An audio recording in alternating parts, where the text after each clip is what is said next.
Welcome everyone. ictcorner YouTube চ্যানেলের পক্ষ থেকে সবাইকে স্বাগত জানাচ্ছি। তো আপনারা নিশ্চয়ই অবগত আছেন, নতুন এমপিওভুক্ত শিক্ষা প্রতিষ্ঠানের শিক্ষকদের অনলাইন এমপিও আবেদন বর্তমানে চলমান রয়েছে। তো আপনারা অনেকেই এডুকেশন ম্যানেজমেন্ট ইনফরমেশন সিস্টেম এই ওয়েবসাইটে অনলাইনে এমপিওর জন্য আবেদন করেছেন, কিন্তু আবেদন পরবর্তীতে আপনাদের অ্যাপ্লিকেশনগুলো কোথায় আছে সেগুলো দেখার জন্য অবশ্যই চিন্তাগ্রস্ত আছেন, বা কেউ কেউ ভাবছেন আমার আবেদনটি কোথায় আছে, আমি কিভাবে দেখব। তো আসলে এমপিও আবেদন অনলাইনে হওয়ার পর থেকে মানুষের অনেক সুযোগ সুবিধা হয়েছে। এখন ঘরে বসেই আপনি education management information system EMIS এই ওয়েবসাইটে লগ ইন করে আপনার প্রতিষ্ঠানের ইউজার আইডি এবং পাসওয়ার্ড দিয়ে খুব সহজেই আপনার এমপিও আবেদনের অবস্থাটি দেখতে পারেন বা চেক করতে পারেন। আবেদনটি বর্তমানে কি অবস্থায় আছে, রিজেক্ট হয়েছে নাকি অ্যাপ্রুভ হয়েছে, তো পুরো বিষয়টি আজকের ভিডিওতে আমি দেখানোর চেষ্টা করব।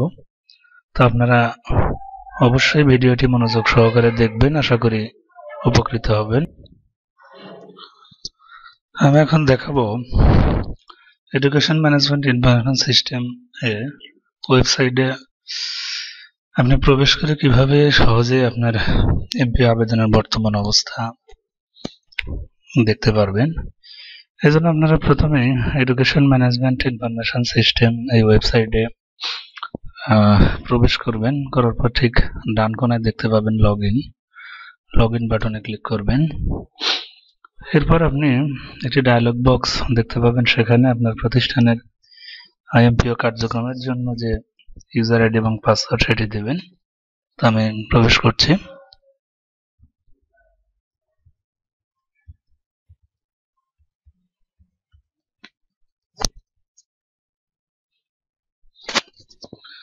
এরপর আমি পাসওয়ার্ড দিচ্ছি, দিয়ে আমি সাইন ইন করছি।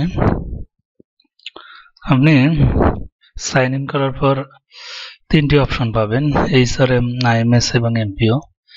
এখান থেকে আপনি সরাসরি এমপিও অপশনে ক্লিক করবেন। ক্লিক করার পর আপনি এখানে দুইটা ট্যাব পাবেন কন্ট্রোল প্যানেলে, অনলাইন অ্যাপ্লিকেশন এবং অ্যাপ্লিকেশন লিস্ট আর্কাইভ। দুটোর অ্যাপ সম্পর্কে একটু ধারণা দিই সংক্ষেপে। প্রতিষ্ঠান প্রধান যখন ইউজার আইডি এবং পাসওয়ার্ড ব্যবহার করে অনলাইন এমপিও আবেদন করে, তখন সবগুলোই অনলাইন অ্যাপ্লিকেশন এই ট্যাবটিতে থেকে যায়। আর আপনার এমপিও আবেদন পরবর্তীতে এমপিও অ্যাপ্লিকেশন বিস্তারিত আর্কাইভ লিস্টে প্রদর্শিত হয়। আমরা প্রথমে অনলাইন এমপিও অ্যাপ্লিকেশন এই ট্যাবটিতে ক্লিক করছি। এই ট্যাবটিতে মূলত প্রতিষ্ঠান প্রধান যখন ইউজার আইডি এবং পাসওয়ার্ড ব্যবহার করে এমপিও আবেদন করে থাকে, তখন এখানে শো করবে, অর্থাৎ উপজেলা, জেলা বা EMIS সেলে যাওয়ার আগ পর্যন্ত মূলত এই ইনবক্সে শো করবে। আমরা একটু ক্লিক করছি। দেখুন, প্রতিষ্ঠান প্রধান 9/5/2020 তারিখে দুটি আবেদন করেছে, যেগুলো এখনো উপজেলাতে পাঠানো হয়নি, অর্থাৎ ড্রাফট অবস্থায় আছে, সেভ অ্যাজ ড্রাফটে আছে। প্রতিষ্ঠান প্রধান যখন এগুলো উপজেলাতে সাবমিট করবেন উপজেলা মাধ্যমিক শিক্ষা অফিসে, তখন এখানে ড্রাফট অবস্থায় থাকবে না, এখানে কোনো অ্যাপ্লিকেশনই থাকবে না, তখন এই আর্কাইভে চলে যাবে। তো আমরা এবার একটু আর্কাইভের সাথে পরিচয় হয়ে নিই। দেখুন, এখানে বেশ কিছু আবেদন দেখছি, তার মধ্যে কতগুলোতে লেখা রয়েছে রিকমেন্ডেড, আর কতগুলোতে লেখা আছে ব্যাক টু অ্যাপ্লিক্যান্ট। অর্থাৎ উপরের দুইটা অ্যাপ্লিকেশন এর লেখা আছে ব্যাক টু অ্যাপ্লিক্যান্ট। এই দুইটা আবেদনে সমস্যা আছে, অর্থাৎ প্রতিষ্ঠান প্রধান এগুলো আবেদন করার পর মাধ্যমিক অফিসে প্রেরণ করেছিল, মাধ্যমিক অফিস জেলা শিক্ষা অফিসে পাঠিয়েছিল, কিন্তু সেগুলোতে কোনো একটা কারণে রিজেক্ট হয়েছে, তো আমি সেটা দেখাবো। তো প্রথম আবেদনে লেখা আছে দেখুন ব্যাক টু অ্যাপ্লিক্যান্ট, অর্থাৎ আবেদনটি কিন্তু রিজেক্ট হয়েছে। তো বাতিলের কারণটা কি? নিশ্চয়ই কারণ আছে, আমরা এটা একটু দেখে আসি। আর নিচেরটাতে কারণ লিখেছে ইনসাফিসিয়েন্ট পেপার, অর্থাৎ এমপিও আবেদনের জন্য যে কাগজপত্র দরকার হয়তো সেগুলোর কোনো একটা অসম্পূর্ণ আছে, যার জন্য এটা কমেন্টস করা হয়েছে ইনসাফিসিয়েন্ট পেপার। আমরা একটু আবেদনগুলো দেখে আসি। প্রথমে প্রথমটি দেখে আসি। তো কোনো এমপিও আবেদন রিজেক্ট হলে বা ব্যাক টু অ্যাপ্লিক্যান্ট হলে আপনারা ওপেনে ক্লিক করে দেখবেন। আমি ওপেনে ক্লিক করছি।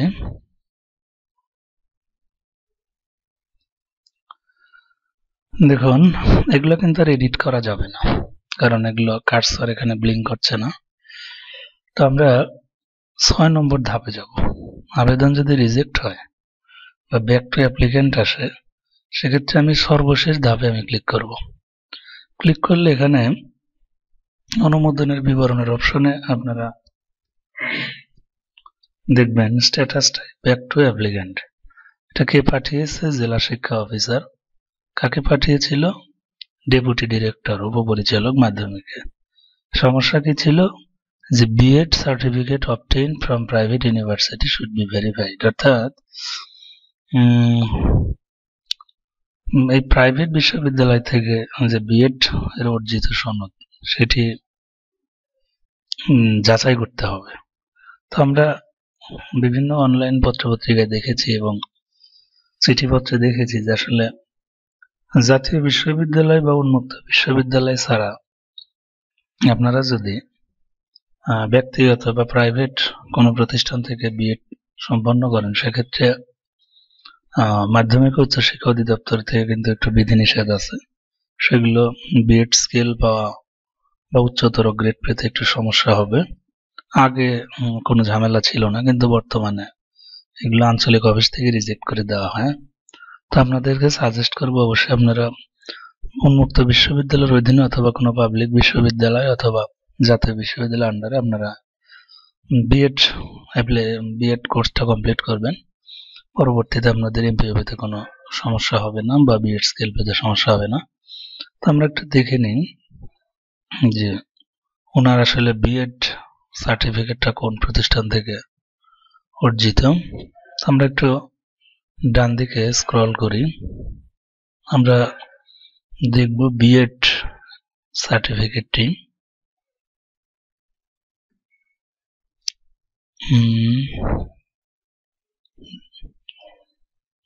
দেখুন পাওয়া গেছে। আমরা এখানে ডাউনলোড করে বিষয়টা দেখছি। ডেস্কটপে এটা ডাউনলোড করছি। দেখুন ডাউনলোড হয়ে গেছে। এবার আমি এখানে ক্লিক করে ওপেন করছি। আসলে দেখা যাচ্ছে বিএড সার্টিফিকেটটি Shanto Mariam university of creative technology থেকে করা। এটা আসলে প্রাইভেট বিশ্ববিদ্যালয়। তো এটা একটা এমপিও পেতে বা বিএড স্কেল পেতে একটা সমস্যা হতে পারে। ওনাকে কাজ করতে হবে হচ্ছে আপনার এই বিশ্ববিদ্যালয়ে গিয়ে তার বিএড অর্জিত সনদটি আসলে বৈধ কিনা সেটি ভেরিফাই করতে হবে।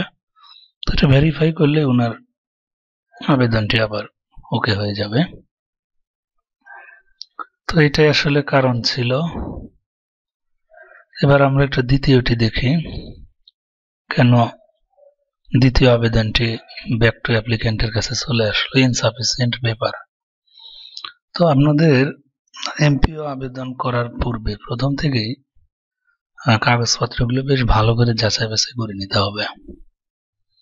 সাবমিট করার আগেও অন্ততপক্ষে একাধিকবার আপনি নিজে চেক করুন, আপনার প্রতিষ্ঠান প্রধান বা যারা দক্ষ তাদের দিয়ে বারবার চেক করান। তাতে করে হবে কি আপনি একটু নিশ্চিন্তে থাকতে পারবেন এবং রিজেক্ট হওয়ার পসিবিলিটি কম থাকবে। তো আমরা এই 2 নম্বর যেটি অ্যাপ্লিক্যান্টের কাছে ফেরত এসেছে, আমরা এটা একটু ওপেন করে দেখছি।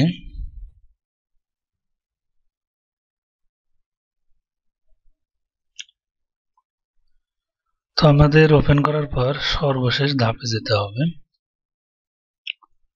এখানে 15/10/5/2020 তারিখে আবেদন করা হয়েছিল, অনুমোদন করা হয়েছে। তো এটা জেলা শিক্ষা অফিসার প্রেরণ করেছে কাকে? উপপরিচালক মাধ্যমিক, ডেপুটি ডিরেক্টর। এখানে কি লেখা এসেছে? সকল তথ্য যাচাই করা হয়েছে, নিবন্ধন সনদটি সংযুক্ত হয়নি। দেখুন কত বড় ভুল, অসতর্কতার কারণে কাজটি হয়েছে। মূলত অন্যান্য তথ্য সঠিকভাবে সন্নিবেশিত হয়নি, যোগদানপত্রে শিক্ষকের স্বাক্ষর নেই। অদ্ভুত ব্যাপার। এই বিষয়গুলো জাস্টিফাই না করেই তাড়াহুড়ো করে এমপি আবেদন করেছে, যার মাসুল এখন তাকে দিতে হচ্ছে। আমরা একটু নিবন্ধন সনদটি দেখি যে আসলে সেখানে কি অ্যাটাচ করা হয়েছে। এনটিআরসি সার্টিফিকেট, এই যে 9 নম্বরে। তো আমরা একটু ক্লিক করি। আমরা মূলত দেখব আসলে এখানে এনটিআরসি সার্টিফিকেট স্ক্যান করা আছে কিনা। আমরা ডেস্কটপে ফাইলটা সেভ করে নিচ্ছি, এবার ওপেন করছি।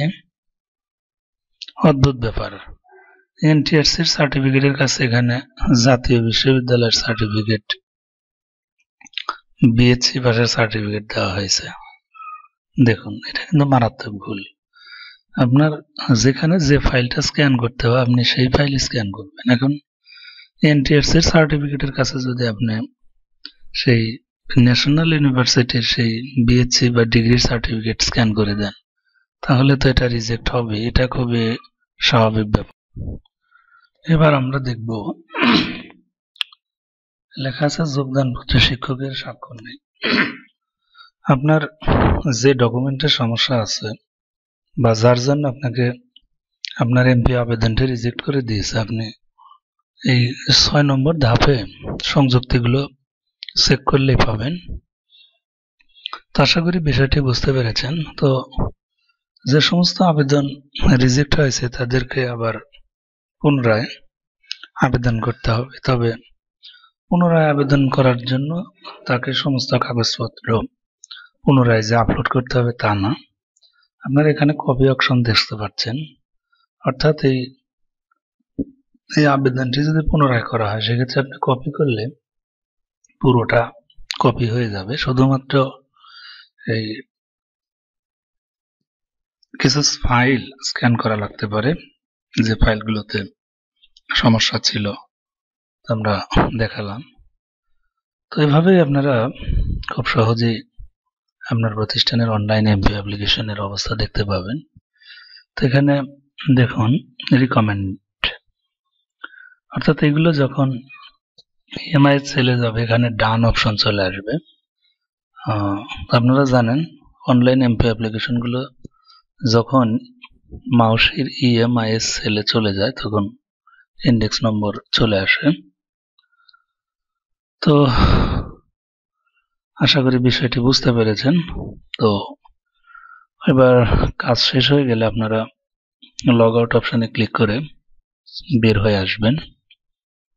সবাইকে ভিডিওটি দেখার জন্য অনেক অনেক ধন্যবাদ জানাচ্ছি।